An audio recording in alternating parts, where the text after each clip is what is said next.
Speaker పరిరక్షణలో ఉంటాయి, బయట వాళ్ళు ఏదైనా కేసు ఉంటే కూడా ముట్టుకోవాలి, పార్లమెంట్లో అయినా అసెంబ్లీ, నాకు తెలిసినంత వరకు.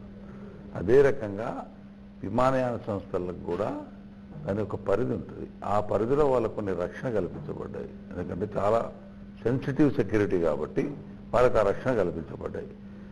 ఇప్పుడు అక్కడ జరిగింది ఏమైనప్పటికీ సరే, ఎంపీ గారికి ప్రివిలేజ్ మూవ్ చేయడానికి అవకాశం ఉంది. దిగినాక ఒక ఎంపీ కాబట్టి ప్రభుత్వానికి ముందుకు పిలిపించేటువంటి అవకాశం ఉంది. అదే తర్వాత దిగంగానే ఫ్లైట్ నుంచి కిందికి దిగంగానే అక్కడ ఉన్నటువంటి స్టేషన్ మేనేజర్ గారి దగ్గరికి పిలిపించేది Air India officer, chief officer complaint ఇచ్చే అవకాశం ఉంది. అవన్నీ ఆయన వదులుకొని ఆవేశానికి రావడం అనేది పొరపాటు అనిపిస్తూ ఉంది. అయితే అక్కడ ఆ ఆవేశానికి రావడానికి జరిగినటువంటి కారణం వారు చెప్తున్నది సహేతుకంగా మాత్రం అనిపిస్తుంది. డిఫరెంట్ కథనాలు ఉన్నాయి. నా సీటును నేను ఇంకెవరికి పెద్ద ఆయన కూర్చుంటానంటే నేను ఇచ్చాను, ఆయన సీటు ఇది, ఈయన ఇంకోటి మార్చి అక్కడ కూర్చున్నాం అనేది ఇక్కడ చెప్పేది. దాన్ని కన్విన్సింగ్ గా పోయింటే బాగుండేది. కొన్నిట్లో వచ్చినటువంటి కథనాలు చెప్తున్నాను నేను. ఒక ఎంపీ ఆయన ఎంపీగా మనం ఎన్నికయ్యేటప్పుడు ఓట్ల కోసం ఎట్లా పోతాం, అది వచ్చిన తర్వాత ఎట్లా ఉంటాం అనేటువంటి దానికి కొంతమంది ఉదాహరణ ఇది. అందరూ ఎట్లా ఉంటారని చెప్పలేము, అన్ని పార్టీల్లో కానీ అన్నిటో కానీ చూస్తున్నా కొన్ని చోట్ల ఉంటారు అట్లా. అది ప్రజల ముందు మనం చులకనయ్యేటువంటి అవకాశం. సరే, అక్కడ జరిగింది అనుకుందాం, ఆ అవకాశాలు ఎంపీ గారు తీసుకుని ఉండాల్సింది, తీసుకోలేదు. సరే, మీరు అన్నట్టు కంప్లైంట్ బుక్ అడిగాడు, లేదన్నారు. సరే, ఇట్స్ ఓకే. దిగంగానే ఎయిర్ ఇండియా ఆఫీసులో చేయొచ్చు, స్టేషన్ ఆఫీసర్ కూర్చొని అక్కడ కంప్లైంట్ చేసి అక్కడ ఆఫీస్కి పిలిపించవచ్చు సార్. ప్రధానమంత్రి గారు సెకండ్ స్టెప్ బయటికి పోయాక ఎయిర్ ఇండియా ఆఫీస్లోనే ఆయన దిగినాకనే ఎయిర్పోర్ట్లో దిగినాక, అది ఢిల్లీ ఎయిర్పోర్ట్ ఉంది, బాంబే ఎయిర్పోర్ట్, ఈ రెండింటిలో కూడా ఎయిర్ ఇండియా చీఫ్ ఆఫీసర్లు ఉన్నారు. మనకు తెలిసి ఎంపీ గారికి కూడా తెలిసే ఉంటుంది. కాబట్టి దిగిన తర్వాత అక్కడికి పిలిపించుకునే అవకాశం తీసుకునేది ఉండే. దీన్ని రక్షించి ఇంతమంది ప్రజల్లో ఎవరు చులకనైనారు? ఇప్పుడు ఎవరు చులకన? శివసేన మీద.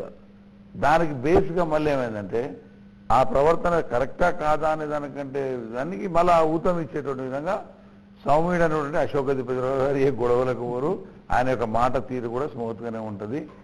కొంతమందికి అర్థమయ్యి, కానీ ఇంగ్లీష్ అయితే చాలా స్వచ్ఛంగా ఉంటుంది కాబట్టి పార్లమెంట్లో ఇంగ్లీష్లోనే మాట్లాడతాడు. ఆయన మీదకి పోవడం ఏంటి? ఆయన చెప్పింది ఏంటి? ప్రయాణికుడే, ఎంపీ అయినా నేనైనా ఎవరైనా ప్రయాణికుడే. అక్కడ జరిగిన దాని మీద కంప్లైంట్, ఎంక్వైరీ జరుగుతూ ఉంది, వాళ్ళు నిషేధం పెట్టారు. Let him apology, then government will interfere. అంటే వారు అపాలజీ చెప్పిన తర్వాత ఎయిర్ ఇండియాకు గవర్నమెంట్ పిలిపిస్తుంది. అశోక్ గజపతిరాజు గారు పిలిపారు, పార్లమెంట్ పిలిపారు, స్పీకర్ పిలిపించడానికి మళ్ళీ స్పీకర్ గారు కానీ సంబంధ మంత్రి దగ్గరకో లేకుంటే పార్లమెంట్ కమిటీ ముందుకు పిలిపించేసే అవకాశం ఉంది. దాన్ని మాట్లాడకుండా మీరు పార్లమెంట్ 1కి 4 సార్లు నేను 25 సార్లు చెప్పుతో కొట్టాను, చెప్పుతో కొట్టాను, ఈయన కమిట్ అయినాడు. ఇక్కడ జరిగిందేమో కానీ ఈయన కమిట్ అయ్యాడు.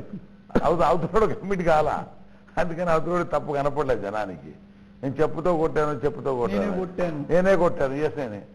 అది అయిన తర్వాత ఇప్పుడు 3 రోజుల తర్వాత ఈయన ఎక్స్ప్లెనేషన్ ఇచ్చాడు, బాగానే ఉంది. దిస్ ఈజ్ మై ఎక్స్ప్లెనేషన్, మీరు ఎత్తేయడానికి కూర్చుంటే అయిపోయేది. అట్లా కాకుండా మళ్ళీ ఆయన మీద ఇప్పుడు ఇంకో మంత్రి సపోర్టింగ్ కూడా అదే పార్టీకి చెందినటువంటి మంత్రి, ఇది ఎక్కడికి దారి తీస్తుంది పార్లమెంట్లో? కాబట్టి ఇవి మొదలే అసెంబ్లీలో జరుగుతూ ఉన్నాయి. పార్లమెంట్లో మొదటిసారి జరిగింది, సమ్మేళనం ఉండిండాల్సింది. మళ్ళీ మంత్రి మీదకే పోవడం, మంత్రి మీదకే చేస్తాడో లేదో తెలియదు కానీ వచ్చినాయి కొన్ని కథనాలు. చేస్తారు ఉంటారని నేను అనుకోను, కానీ అట్లా పోవడమే తప్పు కదా. సాటి మంత్రి ఇచ్చేటువంటి జవాబు కానీ ప్రశ్నకు కానీ లేచిపోయేటువంటి దాఖలాలు ఇప్పటిదాకా భారతదేశ చరిత్రలో మనం చూడలే, అసెంబ్లీలో కూడా చూడలే. అసెంబ్లీలో కూడా వేరే అర్చుకునకం చూస్తాం, స్పీకర్ పోవడం దగ్గర చూస్తాం, మంత్రి దగ్గరికి పోయి కొట్టడానికి తెలంగాణ అసోసియేషన్లో కూడా చూడలేదు. అది ఆ తొందరపాటు పనికిరాదు.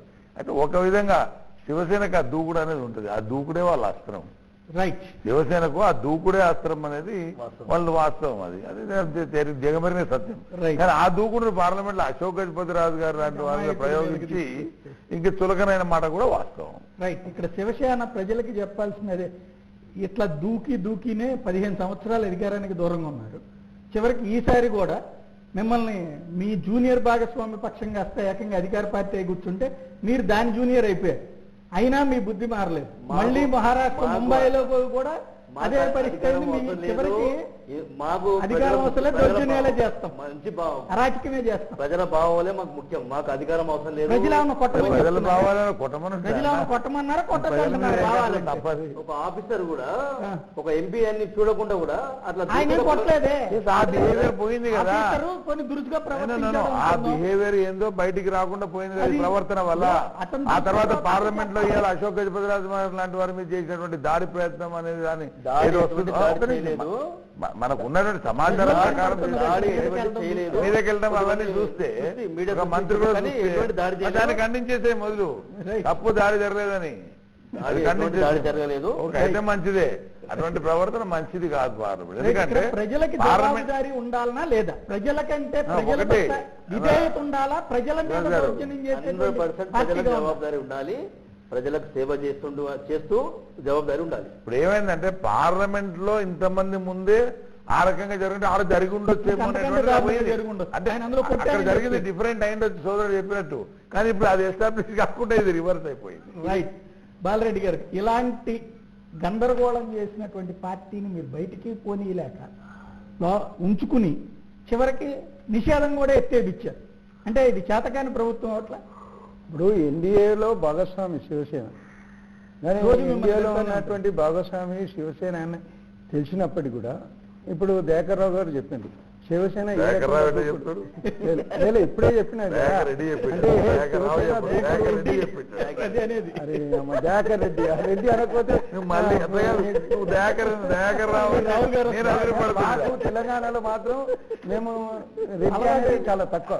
రెడ్డి అనమంటేనా రావు అనేది ఎక్కువ అదే రావు రెడ్డి అనే సమస్య కాదు, రావు రెడ్డి అనే సమస్య కాకుండా దయాకర్ రెడ్డి గారు ఒకటే విషయం చెప్పిండు, శివసేన మొదటి నుంచి కూడా దూకుడు ప్రవర్తన అనేది ఉంది. ఇవాళ కాదు నేను చెప్పేది, 1989లో కూడా ఎలక్షన్స్ జరిగిన సందర్భంలో బొంబాయిలోకి వెళ్ళిన చాలా మంది తెలుగు వాళ్ళ ఏరియాలో తిరగడం జరిగింది. అందులో అప్పుడు ఉన్నటువంటి బాల్ ఠాక్రే గారి ఎంబడి కూడా తిరగలేదని. అప్పుడు నేను ఎమ్మెల్యే రెండోసారి. అయితే చెన్నారెడ్డి గారేమో అక్కడ ముఖ్యమంత్రిగా ఉండి తెలుగు ప్రజలతోని మీటింగ్లు సమావేశాలు జరుగుతుంది. అప్పుడు చాలా మంది తెలుగు వాళ్ళు అన్నారు, ఆ విషయాన్ని గుర్తు చేస్తున్నా 89 సంగతి 89-90 సంగతిని. అరే ఏందా మీరు శివసేన దూకుడు పోతారు, ఇక్కడ తెలుగు వాళ్ళని అందరినీ పారదోలుతుంటారు, తరిపి కొడుతుంటుంటారు, వాళ్ళు గుండాయిజం చేస్తుంటారు, దౌర్జన్యం చేస్తుంటారు, మీరేంది బీజేపీ వచ్చి మళ్ళీ వాళ్ళకి సమస్య అంటే అది అట్లా కాదు. అసలు కాంగ్రెస్ పార్టీని ఓడించాలంటే శివసేన మేము అలయన్స్లో ఉన్నాం కాబట్టి తప్పకుండా శివసేనను బీజేపీని గెలిపిమను నిజంగా ప్రజలు అన్నాడు, గెలిపించాడు. దూకుడు ఉన్నదనేది ఇవాళ కాదు 89 నుంచి కూడా నేను చూస్తున్నా. బాల్ ఠాక్రే గారి ఉపన్యాసాల మధ్యలో కూడా నాకు కూర్చునే అవకాశం దొరికింది, నేను కూడా అక్కడ ఉపన్యాసాలు ఇచ్చిన. రెండో విషయం ఏంటంటే, సరే ఒక ఎంపీ బాధ్యత కలిగినటువంటి వ్యక్తి, ప్రజల చేత ఎన్నుకోబడ్డటువంటి వ్యక్తి, సరే మానవత్వంగా ఆయన సీటు మరి బిజినెస్ క్లాస్లో నుంచి జనరల్ క్లాస్కి వచ్చిన తర్వాత ఆయన ఓపిక పట్టేది ఉండి, ఓపిక పట్టి లేకపోతే సరే కంప్లైంట్ బుక్ మీరు అన్నట్టు అక్కడ లేకపోతే కిందికి వచ్చి వాళ్ళ ఆఫీస్లో ఉంటుంది, ఎట్లాగో ఎయిర్పోర్ట్లో వాళ్ళ ఆఫీస్ ఉంటుంది, హెడ్ ఆఫ్ మేనేజర్ ఉంటాడు, అతని దగ్గర కంప్లైంట్ రాయొచ్చు. ఒకవేళ అక్కడ కూడా రాయకపోతే పార్లమెంట్కి వచ్చిన తర్వాత కూడా మరి మంత్రి గారికి విమాన శాఖ మంత్రి గారికి అశోక్ గజపతి గారికి కూడా లెటర్ రాయొచ్చు. ఆయన అవి ఏవి కూడా మరి ఆలోచన లేకుండా ఏదైతే తొందరపడి మరి ఏదైతే దాడి చేసిండో, ఒకసారి కాదు 2 సార్లు 30 సార్లు కొట్టినని చెప్పిండు. అది చెప్పుతోనే అది కూడా ఆ రకంగా చెప్పడానికి వీల్లేదు. ఎందుకంటే ప్రజాస్వామ్యంలో అందరినీ కూడా మనం సమానంగా చూడాలి, లేకపోతే ఏదైనా విషయం ఉంటే కంప్లైంట్ చేయాలి, అంతవరకే మన బాధ్యత.